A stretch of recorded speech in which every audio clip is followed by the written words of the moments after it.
3. What the red glare meant. On the tempest-racked night of November 8th, 1921, with a lantern which cast charnel shadows, I stood digging alone and idiotically in the grave of Jan Martens. I began to dig in the afternoon because a thunderstorm was brewing, and now that it was dark and the storm had burst above the maniacally thick foliage, I was glad.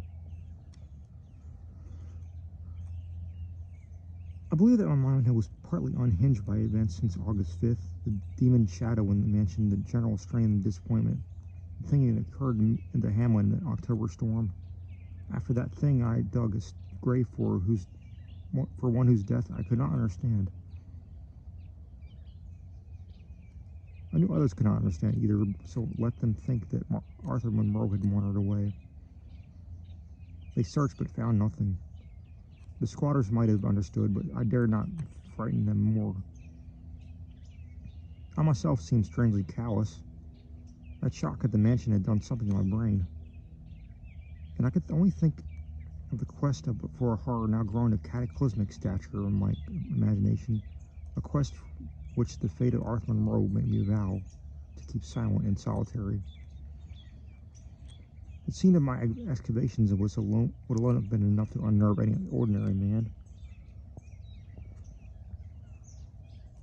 Baleful primal trees of unholy size, age and grotesqueness leered above me like the pillars of some hellish Druidic temple, muffling the thunder and hushing the clawing wind and emitting but little rain. Beyond the scarred trunks in the background,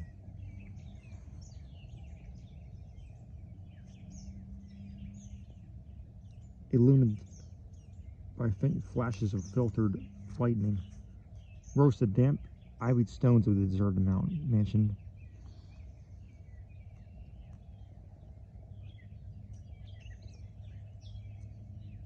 While somewhat nearer was the abandoned Dutch garden, whose walks and beds were polluted by a white fungus-coated, overnourished vegetation that never saw full daylight. And nearest of all was the graveyard, where deformed trees tossed insane branches as their roots displaced on unhallowed slabs and sucked venom from what lay below. Now and then, beneath the brown pall of trees, leaves and rotted and festered in antediluvian forest darkness.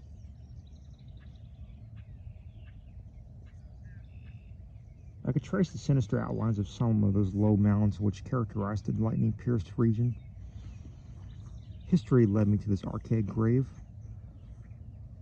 History, indeed, was all I had after everything else ended in mocking Satanism. I now believed the lurking fear was no material thing, but a wolf-fanged ghost that rode the midnight lightning. And I believed, because of the masses of local tradition I had unearthed in my search with Monroe, that the ghost was that of Jan Martens, who died in 1762. That is why I was digging idiotically in his grave. The Martens mansion was built in 1670 by Gerrit Martens, a wealthy New Amsterdam merchant who disliked the changing order under British rule and had constructed this magnificent domicile on a remote woodland summit whose untrodden solitude and unusual scenery pleased him. The only substantial disappointment encountered in this site was that which concerned the prevalence of violent thunderstorms in summer. When selecting the hill and building his mansion, Mynheer Martens had laid these frequent natural outbursts to some peculiarity of the year. But in time, he perceived that the locality was especially liable to such phenomena. At length, having found these storms injurious to his health, he fitted up a cellar into which he could retreat from their wildest pandemonium. Of Gerrit Martens's descendants, less is known of than of himself, since they were all reared in hatred of the English civilization and trained to shun such of colonists as accepted it. Their life was exceedingly secluded, and people declared that isolation had made them heavy of speech and comprehension. In appearance, all were marked by a peculiar inherited dissimilarity of eyes, one being generally brown, being blue, and the other brown.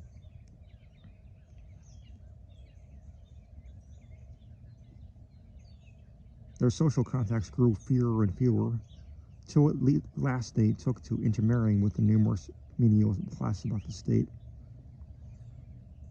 Many of the crowded family degenerated and moved across the valley and merged with the mongrel population, which was later to produce the pitiful squatters.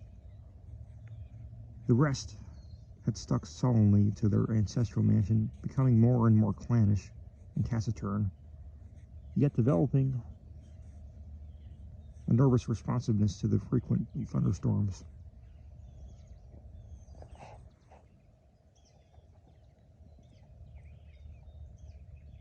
Most of this information reached the outside world through young Jan Martens, who from some kind of restlessness joined the colonial army when news of the Albany Convention reached Tempest Mountain. He was the first of Jarrett's descendants to see much of the world, and when he returned in 1760 after 6 years of campaigning, he was hated as an outsider by his father, uncles, and brothers, and in spite of his dissimilar Martens eyes. No longer could he share the peculiarities and prejudices of the Martenses, while the very mountain thunderstorms failed to intoxicate him as they had before.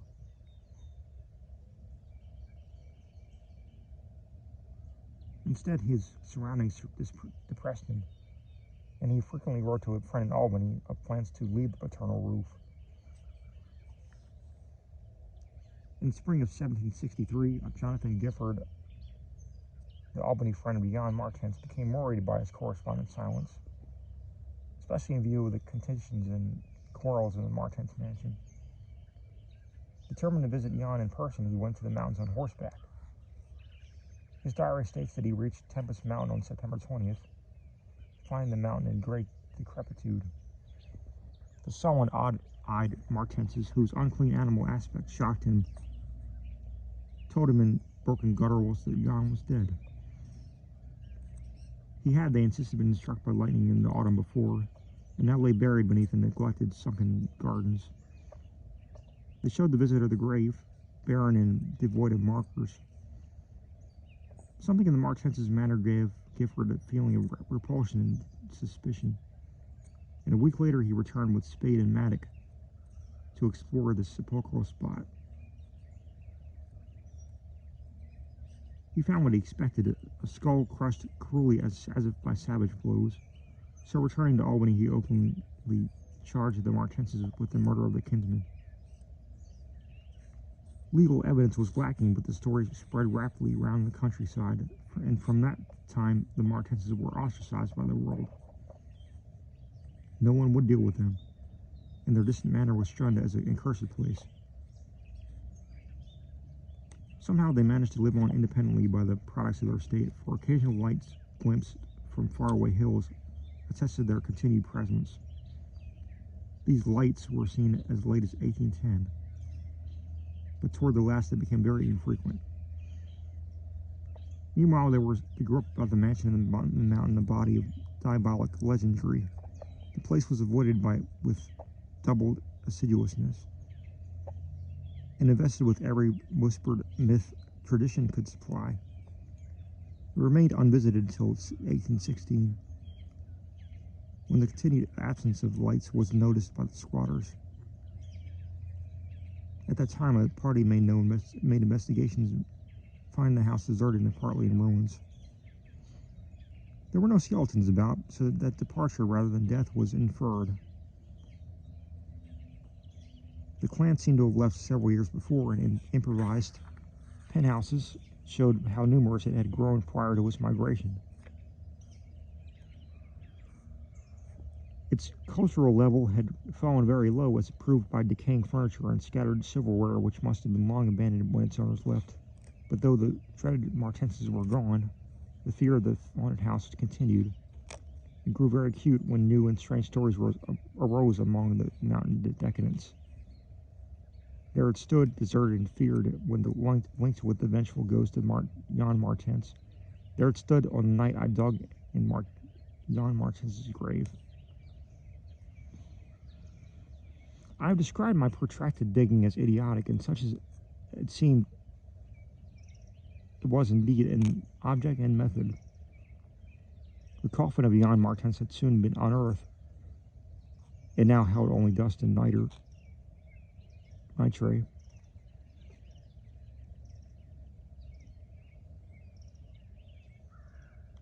But in my fury to exhume his ghost, I delved irrationally and clumsily down beneath where he had lain. God knows what I expected to find. I only felt that I was digging in the grave of a man whose ghost stalked by night. It is impossible to say what monstrous depth I had attained when my spade, and soon my feet broke through the ground beneath. The event, under the circumstances, was tremendous, for in the existence of a subterranean space here, my mad theories had terrible confirmation. My slight fall had extinguished the lantern, and I produced an electric pocket lamp and viewed the small horizontal tunnel which led indefinitely in both directions. It was large enough for a man to wriggle through, and though no sane person would have tried it at that time, I forgot danger, reason, and cleanliness in my single-minded fever to unearth the lurking fear. Choosing the direction toward the house, I scrambled recklessly into the narrow burrow, squirming ahead blindly and rapidly, and flashing but seldom the lamp I kept before me. What language can describe the spectacle of a man lost in infinitely abysmal earth, pawing, twisting, wheezing, scrambling madly through sunken convolutions of immemorable blackness, without an idea of time, safety, direction, or definite object?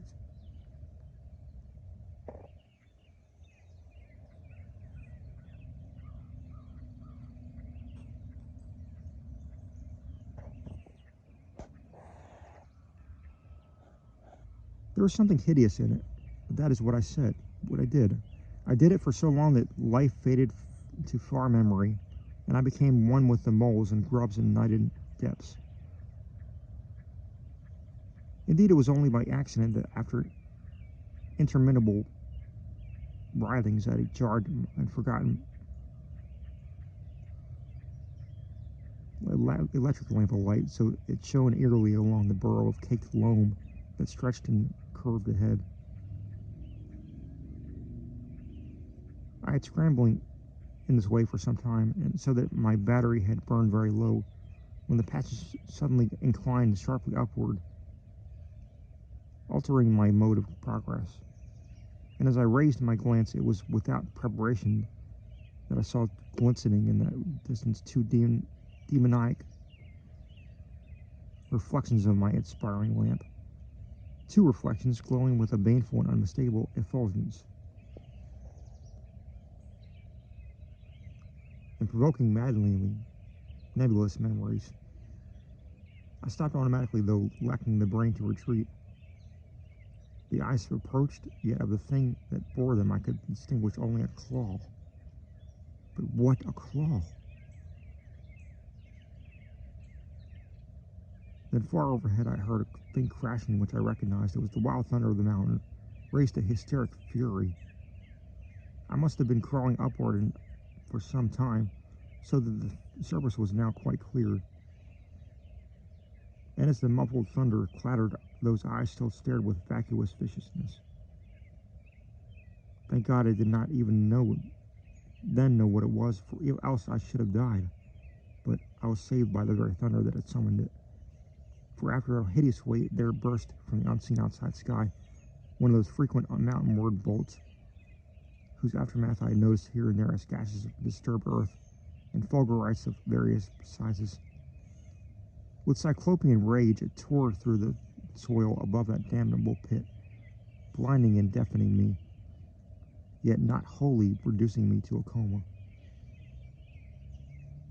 In the chaos of sliding and shifting earth, I clawed and floundered helplessly till the rain on my head steadied me, and I saw that I had come to the surface in a familiar spot. A steep, unforested place on the southward slope of the mountain. recurrent sheet lightnings illumined the tumbled ground as the remains of the curious low hummock which had stretched down from the wooded higher slope. But there was nothing in the chaos to show my place of egress from the lethal catacomb. My brain was as great a chaos as the earth, and as the distant red glare burst on the landscape from the south, I hardly realized the horror I had been through. But when 2 days later the squatters told me what the red glare meant, I felt more horror than that which the mold burrow and the claw in the eyes had given. More horror than because of the overwhelming implications.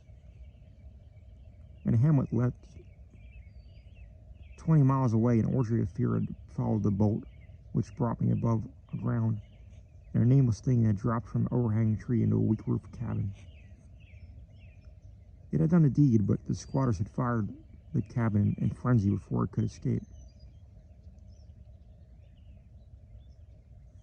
It had been doing that deed at the very moment the earth caved in on the thing with the claw in the eyes.